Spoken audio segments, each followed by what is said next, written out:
In March 1971, at 30,000 feet above Texas, 5 men sat inside a private Gulfstream jet. Among them were a Texas oil millionaire and a former Navy SEAL who had killed before. 3 minutes later, only 4 would remain to witness what happened next, something that would stay buried for 50 years under a $1 million legal contract. This is what occurred when a trained killer told Bruce Lee that martial arts were nonsense. 3 weeks earlier in Los Angeles, Bruce Lee was desperate. His script for The Silent Dragon had been rejected by every major Hollywood studio. Warner Brothers passed, Paramount passed, Universal passed. An Asian lead was too risky. His martial arts film was deemed too foreign. His dream was dying. Then a producer called.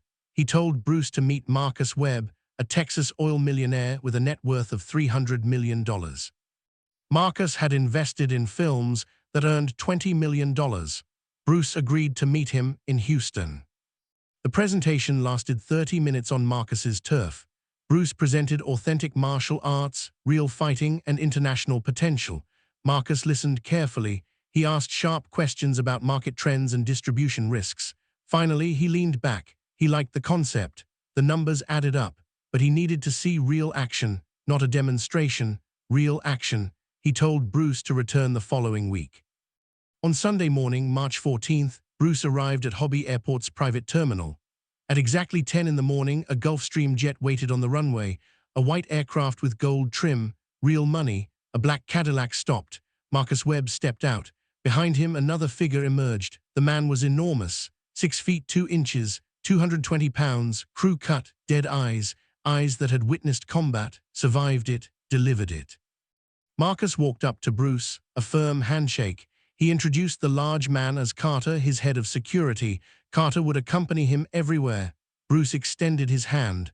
Carter looked at it before he shook it. His grip was measured and controlled. Assessing, Bruce recognized it immediately. Combat experience, someone who had killed before.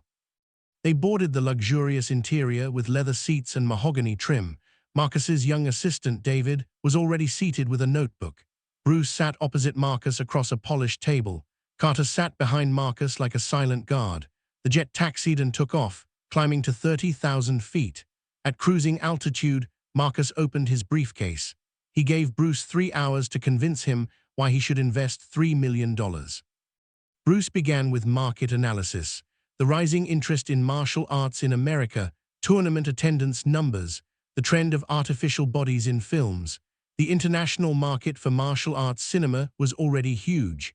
Marcus listened and asked more sharp questions about distribution, marketing to Americans, and risk reduction. Bruce had prepared for months and had answers for everything. If you're enjoying this story so far, please subscribe and stay until the end.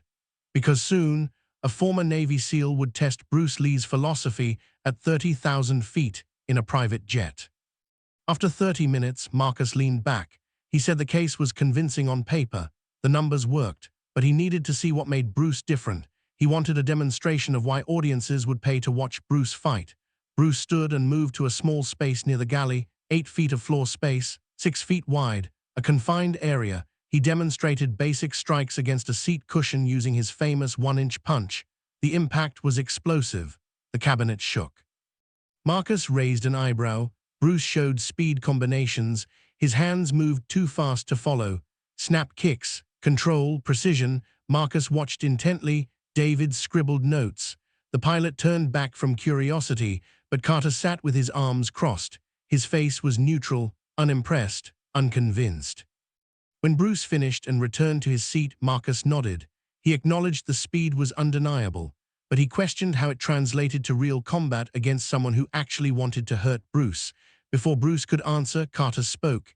His voice was flat and cold, military. He said it wouldn't translate. The cabin fell silent. Everyone turned. Marcus raised his eyebrow and prompted Carter to continue. Carter leaned forward, his dead eyes fixed on Bruce. He declared that martial arts were nonsense, movie tricks, camera tricks, fancy choreography that would be deadly in real combat. Bruce said nothing. His face remained calm. Carter continued about his experience in real combat, the jungles of Vietnam, hand-to-hand combat. He said there were no rules, no referees, kill or be killed. He insisted that all the fancy moves meant nothing when someone truly wanted to take your life. What mattered was size and strength and willingness to commit violence. David shifted uncomfortably.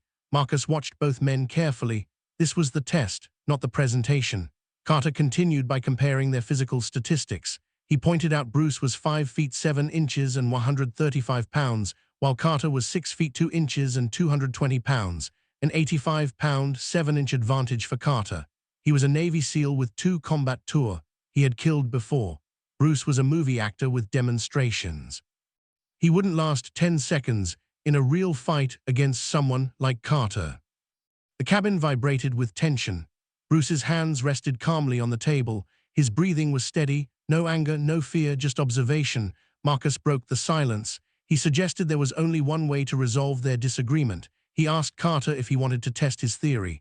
Carter looked at him. Marcus pointed to the space. Bruce claimed his methods worked. Carter claimed they didn't. Marcus wanted to see who was right. Right here, right now. David's voice cracked. He reminded them they were at 30,000 feet. If someone got hurt, Marcus waved his hand. He said they were professionals. He looked at Bruce and asked if he was okay with it. Bruce stood slowly and agreed, but he warned it would be real. Someone might get hurt. Marcus smiled coldly. That was what he wanted to see. Carter stood and removed his jacket. He handed it to David with trembling hands. He rolled up his sleeves. His forearms were thick and scarred, a knife scar on his left arm, a bullet graze on his right arm, shrapnel scars on both hands, a man who had survived war, a man who had killed to survive. Bruce took off his jacket and handed it to Marcus. He rolled up his sleeves. The contrast was stark. Bruce's arms were lean and defined, almost delicate, next to Carter's massive forearms. They moved into the small space, 8 feet by 6 feet, cramped. Carter dropped into a military close-quarters stance, balanced and efficient. His face was hard and empty, combat mode. Bruce stood naturally. No clear stance, hands relaxed, just standing, breathing. Carter gave a final warning. He told Bruce he wouldn't hold back. Bruce replied softly. He told Carter to show him what combat had taught him. Carter nodded and attacked, a quick military jab to test his opponent. Bruce's left hand met the blow, a light deflection, redirecting. Carter's fist passed where Bruce's face had been, a miss. Carter's eyes narrowed. He returned to his stance and threw a combination, jab cross hook, textbook military boxing, fast and powerful. Bruce's hands moved continuously. Parry, slip, duck, all 3 missed. Carter's frustration was immediate. He was fast, well-trained, and combat-tested, yet this smaller man made him miss everything. Carter changed tactics. He advanced and charged forward, using his size and mass to rush Bruce in the tight cabin. There was no room to move sideways. He planned to use the space to trap Bruce. He led with his shoulder, trying to slam into his opponent. Bruce didn't move left or right. He moved forward, into the charge, low and compact with a rooted stance. His shoulder hit Carter's chest at an accurate angle. Carter's momentum met immovable resistance. The energy was redirected efficiently. He staggered, catching himself against the counter. Bruce was already inside his guard. His right hand struck the ribs, a short punch with only 6 inches of travel. The impact sound was sharp enough to hear. Carter's breath was forced out. His guard dropped instinctively. Bruce's left palm struck his chest, controlled but forceful enough. Carter stumbled backward. His back hit the cabin wall. The panel rattled. 8 seconds. It took 8 seconds to drive a trained killer against the wall. Carter stood breathing heavily. His face showed genuine shock. He had expected something impossible. He was bigger, stronger, and trained by the best military forces. He had killed armed enemies, yet this movie actor had dominated him in 8 seconds. Carter's pride wouldn't accept it. He pushed himself off the wall and demanded another round. He claimed the first was luck. Bruce said nothing. He returned to his stance, calm and patient. This time Carter moved carefully, controlled aggression. He feinted left to gauge reaction. Bruce didn't react. His eyes stayed on Carter's center, the place where movement began. Carter threw a right straight, powerful and fast with full commitment. Bruce turned his shoulder in a small movement. The punch grazed him with minimal damage. Bruce's counter was immediate, a left jab toward the face, light contact. He had pulled the punch at the last moment, but he proved the opening. Carter felt it. The message was clear. He was open and unprotected.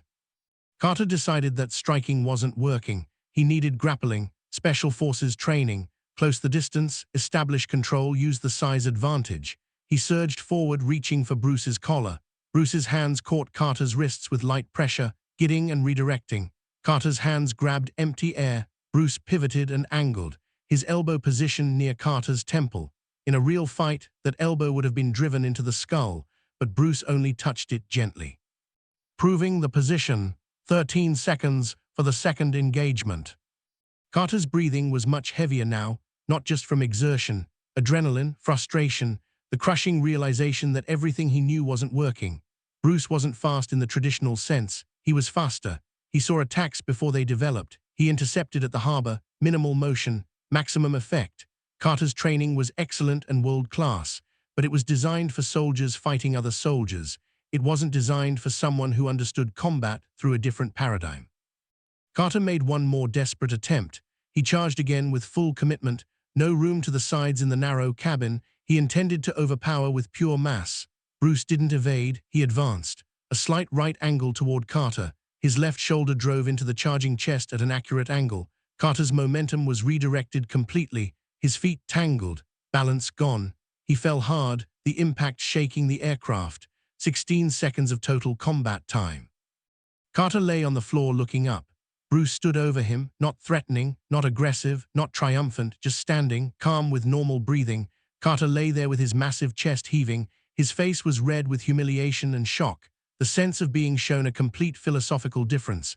Marcus watched in complete silence. His face showed no emotion. David's mouth hung open. His notebook had fallen to the floor. The pilot was frozen at the cockpit entrance. 4 witnesses who couldn't speak or move, only stare. Bruce reached down with his hand, offering help. Carter stared at it for a long moment, pride battling reality. Then he reached up. He accepted. Bruce pulled him to his feet. Carter stood unsteadily and adjusted his disheveled shirt. His face was flushed red. Bruce spoke quietly with a calm and educational tone. He acknowledged Carter was well-trained with solid technique and good instincts, but he pointed out that Carter fought with assumptions. He assumed size mattered. He assumed combat experience would prevail. In many contexts, those assumptions were correct, but not all. Bruce explained he didn't fight with technique or style. He fought with principles that worked regardless of size and strength. Carter nodded slowly, still processing, unable to speak. He returned to his seat heavily. He stared at his hands, the hands that had killed in Vietnam, the hands that had just failed against a movie actor 85 pounds lighter who never threw a single full-power strike. Marcus maintained his silence. Now he spoke with a steady and businesslike voice. He told Bruce to sit and continue. Bruce returned to his seat. His breathing was completely normal. Marcus looked at him with real attention. He told Bruce he had the funding, $3 million. He would invest in the Silent Dragon. Bruce's expression remained professional as he expressed gratitude, but he asked why. Marcus had seemed cautious earlier. Marcus leaned back and explained his business perspective. He invested in people and in reality. He had just witnessed Bruce handle a trained killer in 16 seconds, a man who had killed before, in a space only 6 feet wide. Bruce hadn't injured him. That control and that technique were genuine. If Bruce was genuine, his film would be genuine. Audiences would see it and feel it. That authenticity was worth $3 million. Then Marcus's tone changed. It grew cold. He presented one condition that was non-negotiable. Bruce waited to hear it. Marcus looked at everyone present, Carter, David, and even the pilot. He made it clear that what happened today would become nothing. The fight, the demonstration. Everything on this aircraft would stay buried forever. No one would speak about it, not to the press, not to friends, not to family, no one. Bruce considered carefully and asked why absolute secrecy was necessary.